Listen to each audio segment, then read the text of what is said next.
11:09 de la mañana, ya estamos en otra mirada con la entrevista de fondo con Pedro Franque, economista Pedro Franque, profesor de la Universidad Católica, pero también bastante metido en temas políticos. Es miembro de Tierra y Libertad, un partido que tiene que ver mucho con el desarrollo del país, con un desarrollo alternativo del país, ¿no? Pedro, ¿cómo estás? Muy buenos días, encantado de estar con ustedes.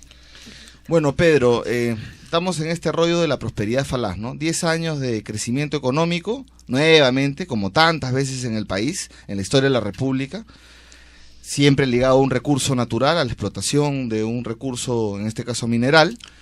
Pasa el boom de los precios y volveremos a nuestra realidad de pobreza y de bajo crecimiento, y no aprovechamos para industrializarnos. Y ese es el tema por el cual te hemos convocado. ¿Cómo se puede industrializar el país para no estar dependiendo de un boom determinado que cada cierto tiempo se aparece en el país? Bueno, lo primero que se me ocurre decir es, lo primero que habría que estar claro es cómo no se industrializa el país. Porque en su reciente discurso en la Convención Minera, Ollanta Humala ha dicho: el camino para industrializar el país es impulsar la minería, que es una tontería mayúscula, digamos, ¿no? Nunca ha sucedido así en ninguna parte del mundo, eso no funciona. Y por el contrario, lo que sabemos es que la minería genera esto que se llama la enfermedad holandesa, ¿no? Cae el tipo de cambio, se reduce la competitividad de la industria, y eso lo hemos visto en los últimos años. En los últimos 2 años el PBI global crece, pero la producción industrial no crece. Y sectores como el sector textil o el sector químico están en crisis, porque ya sus posibilidades de exportación y de competir con el extranjero es tremendo. Y, por ejemplo, otro tipo de políticas neoliberales como el TLC con China, entonces problemas, ahora estamos invadidos de prendas de vestir chinas y la industria textil peruana está en total crisis, ¿no? Entonces creo que en primer lugar hace falta tomar la decisión política de proteger la industria nacional, como lo hace, digamos, los Estados Unidos, digamos, no es una política socialista, radical, ni nada por el estilo, ¿no? Y hace falta, bueno, el suplemento de otra mirada que sale hoy con el diario La República, tiene varias propuestas. Una que a mí me parece muy importante también es el tema del crédito, ¿no? El acceso a un financiamiento fácil, no regalado, porque yo creo que tampoco hay que regalar el dinero, pero, digamos, a una asequible.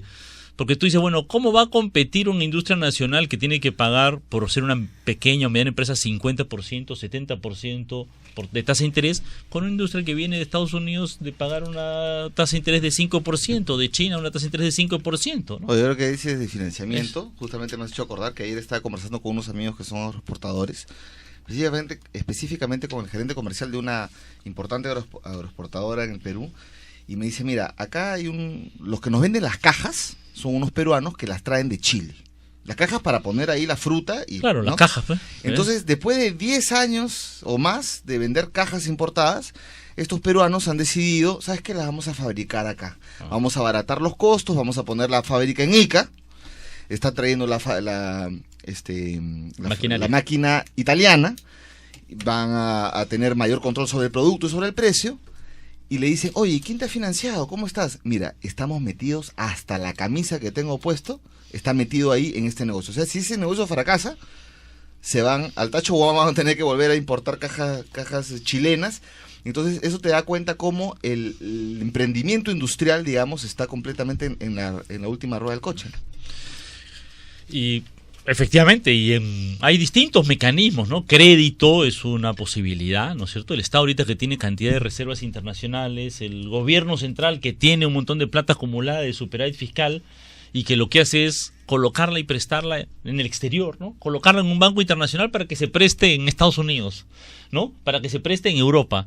Y si son nuestros recursos, ¿por qué no podemos prestarlos a nuestros propios industriales para que se facilite el desarrollo acá, ¿no? ¿Por qué se ha postergado tanto este anhelo de industrialización en el país? Llevamos 20 años desde que salimos de la crisis económica de finales de los años 80 y sin embargo el Perú sigue siendo principalmente minero, sigue siendo principalmente primario exportador. ¿Cuál ha sido esta resistencia? ¿Por qué hasta ahora este anhelo de industrializar al país no se ha cumplido? Bueno, creo que hay varias razones, ¿no? Una primera es ideológica, ¿no? Para esta teoría neoliberal, no importa lo que produzcas, todo da lo mismo. ¿no es cierto? Si son minerales, si son Grave, industrias, si son bienes de alto valor tecnológico, si son cortes de pelo, cualquier producción da lo mismo. Y eso en realidad, digamos, para los economistas en el mundo ya es una cosa que está rechazada por la evidencia. O sea, los estudios internacionales muestran, y felizmente aquí ha venido varias veces Ricardo Hausmann, que es un profesor de Harvard que investigó este tema, esto ya está claro que no es así, que lo que tú produzcas sí es relevante, ¿no? Pero para gente como Fritz Dubais, como el mercado tiene que ser dejado libre y que la economía vaya a donde libremente los capitalistas deciden. Y efectivamente, si tú tienes un montón de dinero en el Perú, la minería pues es una actividad hoy altamente rentable, muchísimo más rentable, aunque sabemos que eso pues no genera prosperidad ni desarrollo a largo plazo, que te va a generar muy buenos rendimientos, pero socialmente dentro de 10 años o 15 años no vas a tener el mismo. Vamos a seguir No vas a estar conversando igual, ¿no? de ese tema, Pedro, de que se la llevan fácil, como diría Se le Julio lleva Andrade. fácil, por eso es una actividad bien Así es. extractiva nada más, ¿no? Es hacemos un facilismo absoluto. Una pausa y regresamos con Pedro Franque sobre por qué el país no se industrializa.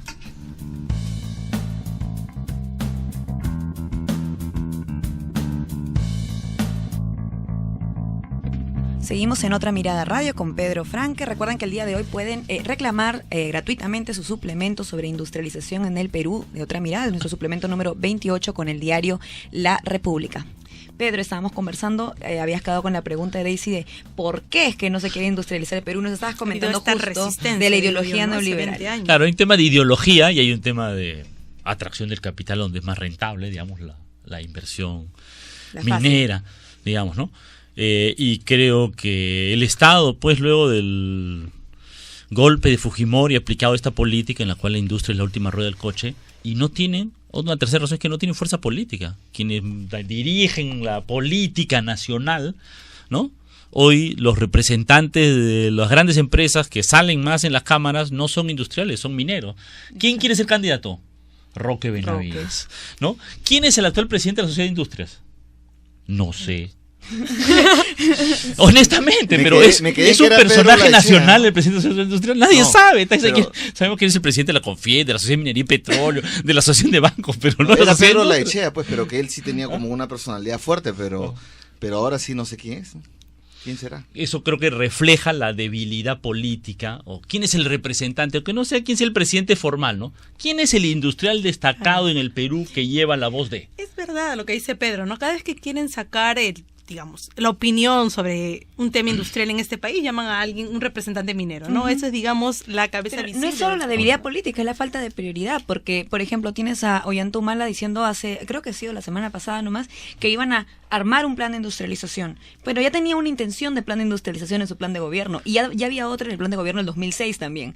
O sea, va nuevamente a armar otro, o sea, lo que están haciendo es patear nuevamente el asunto, no les interesa. Yo creo que efectivamente hay muy poco interés porque los que tienen peso son los grandes proyectos, ¿no? De hecho, en este diálogo nacional, ¿no? El resumen que sacó el gobierno en el periódico, la visión del gobierno es ¿cuál es el consenso? Aprobar los grandes proyectos, ¿no? Disculpen, y los medianos proyectos y los pequeños proyectos, ¿por qué razón a quién se le ocurre que las medianas inversiones y las pequeñas inversiones son menos valiosas que las grandes inversiones? ¿Por qué tenemos que discutir 20 veces conga y nadie se pone a hablar sobre cómo producimos mejores prendas de vestir, cómo la cadena de valor que va del algodón nacional al hilado, al tejido, no lo podemos fortalecer porque tenemos un algodón peruano valioso? Yo digo, ¿por qué no podemos tener, yo a veces pienso, ¿por qué no podemos tener una empresa como Natura? Esta empresa brasileña, multinacional, industrial, que desarrolla tecnológica y científicamente los productos de su biodiversidad, que son los mismos productos de nuestra biodiversidad, porque el producto que ellos utilizan está en la Amazonía brasileña y también está en la Amazonía peruana, es el mismo ecosistema, el mismo producto está allá y acá, pero ellos tienen una empresa multinacional que vende $5,000 millones al año y que es punta de investigación biológica mundial, y nosotros vendemos los productos brasileños. Lo que tenemos son vendedores de productos brasileños, digamos, ¿no? Y eso creo que tiene que ver un poco con el tema de la capacidad científica y tecnológica de las universidades peruanas también, ¿no?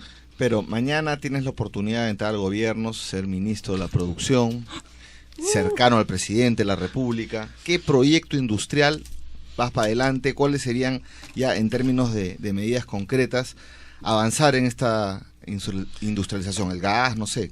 Presidente Bedoya, le tengo esta, presidente Carlos Bedoya, sí, para que te claro que no es el otro. No, ya pensé que viejo. era el de PPC. Está con sus No, ministras. presidente Carlos Bedoya, le tengo estas propuestas, ¿no? Hay que hacer el tipo de cambio más competitivo. Dejemos que el tipo de cambio suba por lo menos a 3. Porque eso va a hacer que los productos importados entren un poco más caros y que podamos exportar mejor. Presidente Bedoya, inmediatamente una medida antidumping contra los textiles chinos, de emergencia, por lo menos 6 meses, que no entren, que reclame, pitelo, internacional, no importa, a los 5 meses la quitamos, pero ya les hicimos ruido y luego, no sé, 3 meses después se la volvemos a poner. Presidente Bedoya, 1.000 millones de soles de un fondo de financiamiento especial para el desarrollo industrial peruano, tercera medida. Presidente Bedoya, hagamos una iniciativa nacional para el desarrollo científico y tecnológico. Hagamos un programa especial para apoyar rubros claves de nuestra propuesta industrial, que puede incluir el lado textil, puede incluir el lado de la agroexportación, debe incluir el tema de la petroquímica, ¿no? 3, 4 sectores claves. Hagamos una iniciativa especial para desarrollarlos tecnológicamente y buscar asociaciones público-privadas, como se dice, ¿no? Yo no creo que tenga que ser únicamente o principalmente estatal, pero sí requiere un empuje estatal claramente, ¿no? Ministro Franque, ¿qué hacemos con la infraestructura? ¿Qué hacemos con la infraestructura? ¿Qué Bueno, se necesita? Inversión. Pero, ¿qué digamos, cosa? ¿Puertos? ¿Cómo es eso? Se necesita puertos, sí, ¿no? El puerto del Callao, es ilógico centrar todo el tema del portuario en el puerto del Callao, que está al costado de la ciudad de Lima. Eso es malo para el desarrollo urbano. Que dice que van a colapsar, ¿no? Hay que plantearse puertos alternativos. Yo no soy experto, pero no sé, Guarmey, Marcona, ¿no? Pisco. Ahí van a Pisco no, tener porque que- es reserva natural, pero Toda la costa necesita puertos, ¿no? ¿no? Hay varios sitios en la costa peruana donde podemos Y la tener triste puestos historia de Paita alternativas. también, ¿no? Carreteras, ferrocarriles, digamos, ¿no es cierto? El Perú podría tener mucho más desarrollo de ferrocarriles que se necesita O sea que indispensablemente. llevar uvas de Ica a Paita vale lo mismo que llevarlas de Paita a Reino Unido. O sea, $6.000. Asu. Y el flete para llevarlo a Reino Unido, $6.000. Bueno, una de las partes de las comunicaciones que está subdesarrollada en el Perú por esta política neoliberal absurda es lo que le llaman el comercio de cabotaje. O sea, una forma, hoy cómo se transporta la uva de Ica a Paita, por carretera, pero sería mucho mejor, tratándose de comercio en volumen, por barco. El problema es que en el Perú no tenemos, se ha perdido mucho el comercio, la navegación mercantil de cabotaje, que es la que iba por los puertos de la costa, conectando los puertos de la costa a un precio mucho más barato y mucho más... Y hay un problema adicional, cómodo. el contenedor, ¿no? Porque Paita tiene un tipo de contenedor distinto al del Callao, entonces tienes que traer el contenedor de Paita primero acá, poner tus uvas, tus espárragos ahí, y llevarlos a Paita de nuevo. O sea, una restricción total, ¿no? Viva el libre mercado. Claro. Digamos. Pero es que efectivamente el libre mercado es el que te dice que Sí. cada quien, que Encárgate. cada puerto tenga su propio estándar, entonces podemos tener pues en otras partes 2 líneas de ferrocarriles que son de distinto ancho y no se conectan. Absurdo. Absurdo. ¿No es cierto? Ahora, eso ni siquiera no quiere decir que tenga que ser estatal, pero sí tiene que haber una regulación estatal, un estándar. ¿Me explico? Tú dices, no, en el Perú entran los contenedores de este tamaño y todos los puertos se rigen bajo este estándar, como mínimo. ¿Me explico? Yo también creo que un rol estatal puede ser importante, pero ahí claramente hay que hacer una inversión mucho mayor, ¿no? Y bueno, esto tiene que ver también con, si hablamos de industria, ¿dónde? ¿No? Porque creo que el tema de la industrialización también se vincula con el tema del desarrollo regional, ¿no? Y podríamos tener un desarrollo industrial centrado en Lima, pero yo creo que debemos apuntar a un desarrollo industrial descentralizado. Tenemos que tener mucho más industria en Piura, en Trujillo, en Arequipa, en Huancayo, en Cusco, digamos. Y entonces yo creo que ahí es clave desde el punto de vista de infraestructura también mejorar las vías férreas y las vías de transporte dentro del país, porque también hay un riesgo, ¿no? Mantener una industrialización que sea exclusivamente en Lima y que no se descentralice. Creo que parte de las necesidades de descentralización del país es una descentralización económica que pasa por tener industria en otros lados, ¿no? De Ayacucho, por ejemplo, no se puede sacar los cherries y una serie de frutas que hay ahí que no pueden salir a un costo razonable para poder ser exportadas o distribuidas a otros tipos de mercados, ¿no? Aquí en el suplemento veo de otra mirada un mapa muy interesante en la última página donde está, digamos, de alguna manera la puesta industrial puesta en 5 regiones, ¿no? En el norte, en la Amazonía, en centro-sur, en el sur y en el litoral central. Y vemos acá en el sur qué medidas, ¿no?, para industrializar el Perú. Sale agropecuaria andina y camélidos. Nuestra petroquímica, ¿no?, que gas prácticamente y ha sido petroquímica. casi olvidado por este gobierno, si no decirlo olvidado. Ese era el gran proyecto, la gran ¿no? promesa. Olvidado, no. Yo diría que ver, bien Laurita, se han creo encargado de mecerlo durante un montón de tiempo, de cambiarnos, de darnos gato por liebre, porque primero querían ponerle etanoducto, pasarlo así piola, luego dijeron no, ya no, vamos otra vez al proyecto, pero en ese otro ya no hablaban de la petroquímica, sino solamente de llevar el gas. O sea, nos han estado cambiando el proyecto. Manuel Dambert ha hablado también con nosotros y ha escrito sobre el tema muchas veces también en Otra Mirada, así que yo creo que lo que hacen es simplemente mecerlos con el asunto, pero ya en el marco del paro, el 26 de septiembre, han sacado en la convención el tubo que puso Ollanta Humala como El año símbolo pasado, ¿no?, de inicio de las obras del gasoducto. Un año después Han no hubo sacado nada. el tubo en la convención. Es que la verdad, pero una estafa, pero Es ya, una o sea, estafa. puso un tubo que no iba a ningún lado, que no tenía nada Exactamente. seguro, que prometió y no hizo nada, un año después no hay nada, se pasen, pues, ¿no? La gente lo usaba Ahora- para protegerse de la lluvia. Ahora mira, hablando del sur, por ejemplo, es súper tratado y trabajado el tema de petroquímica, pero camélidos andinos. En el Perú, cientos de miles de las Parinacochas. personas más pobres del Perú viven de las Ayacucho. llamas, las alpacas, las vicuñas. ¿Y qué hacen? Las explotan en condiciones genéticas malas, ¿no es cierto? Hay un problema de deterioro genético.